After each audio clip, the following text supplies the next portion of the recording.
Education में बढ़ रहे हैं।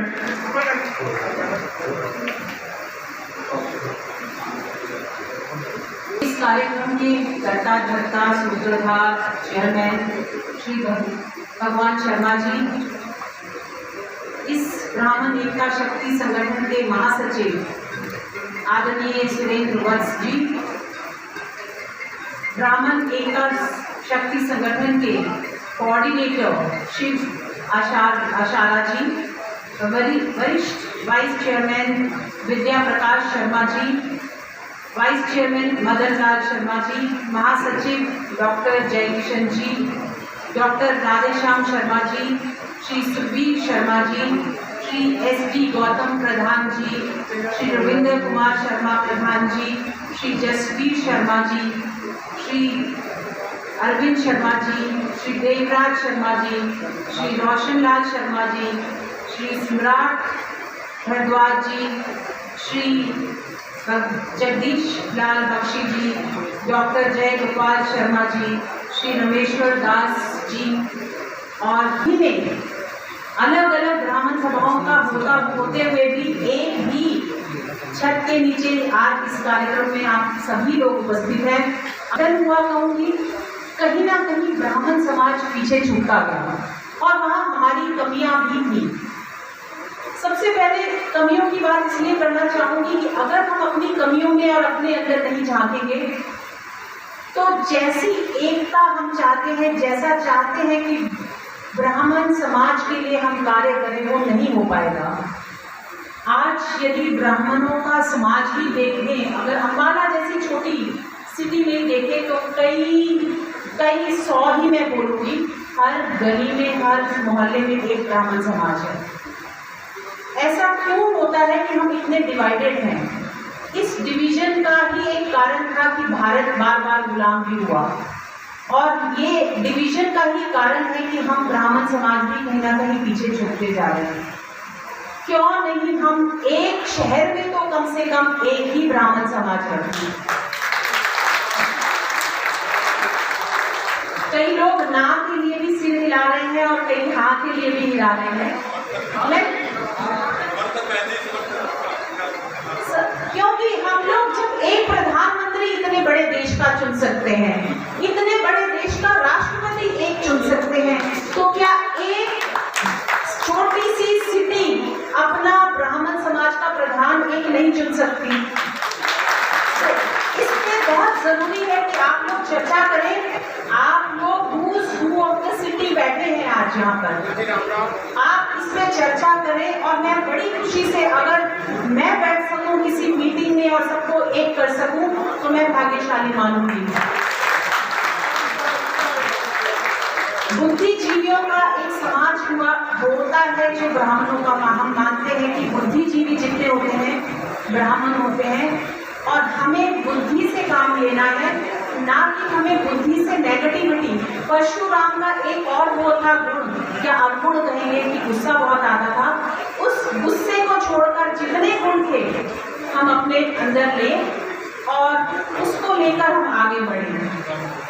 देश में ब्राह्मणों ने बहुत साल तक, अगर आप IAS देखें, IPS देखें, बहुत साल तक ब्राह्मण ही उसको लीड करते रहे हैं। लेकिन पिछले कुछ सालों में हमने अपने बच्चों को वो राह दिखानी बंद करी जो राह पर हम चलाना चाहते हैं कि ब्राह्मण लीडर हो सकता है। अभी हमने बताया, आप मेरे से खुद जो वक्ता थे उन्होंने कहा जब देश आज़ाद हुआ तब भी ब्राह्मण आज़ादी की लड़ाई को लीड कर रहे थे। आज हम क्यों कहीं ना कहीं लीडरशिप में पीछे हट रहे हैं? इसलिए कि हम डिवीजन आपस में डिवाइडेड है और अपने लीडर का साथ नहीं खड़े होते।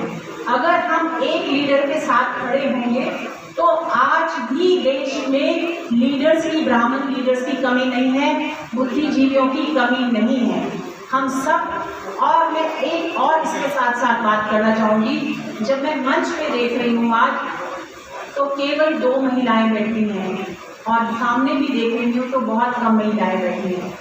ब्राह्मण महिलाएं भी होती हैं और आगे हमारी जनरेशन को पैदा करने वाली भी महिलाएं हैं, तो हम महिलाओं का हाथ पकड़े, महिलाओं को आगे बढ़ाएं और अवार्ड लेने वाली ज्यादातर महिलाएं थी। अगर आप अवार्ड देख रहे हैं, ज्यादातर टीचर्स जो थी महिलाएं थी। जब हम महिलाओं को अवार्ड दे रहे हैं तो महिलाएं स्टेज पे उतनी क्यों नहीं थी? मैं हमेशा, और मैं पिछले 10 साल से महिला आयोग में रही और महिलाओं की आवाज़ बन के खड़ी हुई। मैं चाहती हूँ आप भाई भी, और अभी जो हमारे जय भगवान जी थे उन्होंने तो मुझे भाई बना दिया था अपनी स्पीच में, क्योंकि आदत नहीं है उनको बहन कहने की। तो अभी आप आदत डाल लें, मैं आपके पीछे हूँ और जल्दी पीछा छोड़ने वाली नहीं हूँ।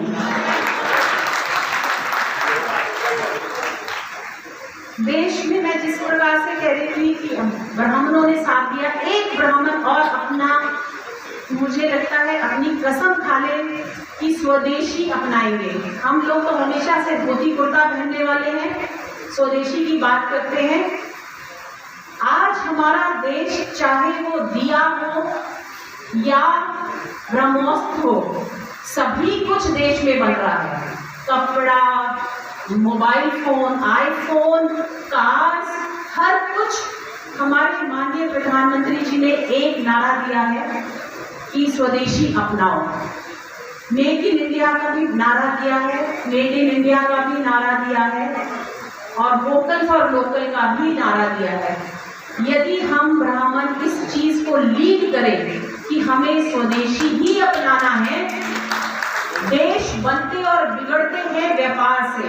अगर हम अपना देश को व्यापार में सबसे आगे ले जाएं, और जैसा कि होने जा रहा है, आपने पिछले बार देखा, पिछले कुछ दिनों में ट्रंप ने टैरिफ बढ़ाया तो हमारे माननीय मोदी जी और स्ट्रांग हो गए। उन्होंने कहा हमें कुछ नहीं चाहिए तुमसे, हम लेके ही नहीं आएंगे अमेरिका से कुछ, और ना ही हम बेचना चाहेंगे। क्योंकि अगर हम अपने ही देश के लोग अपना बनाया हुआ सामान खरीदने लगेंगे तो हमें बाहर के बाजारों की जरूरत ही नहीं है।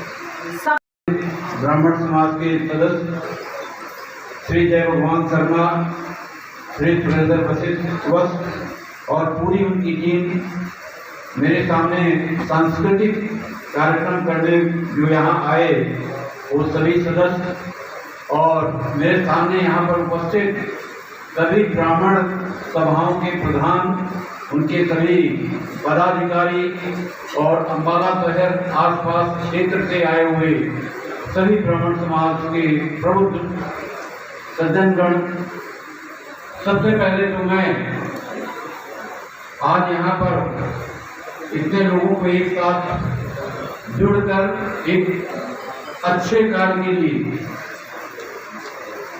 जो हम लोग यहाँ आए हैं, कि जितने भी हमारे नवयुवक हैं, जो भावी पीढ़ी है, युवा पीढ़ी है, जो हमारे ज्ञान देने वाले शिक्षक हैं और शिक्षार्थी, दोनों को यहाँ पे हम भारत रत्न अवार्ड से सम्मानित कर रहे हैं, उनको अवार्ड सर्टिफिकेट दे रहे हैं। मैं जय भगवान शर्मा और उनकी टीम को बहुत बहुत बधाई देता हूँ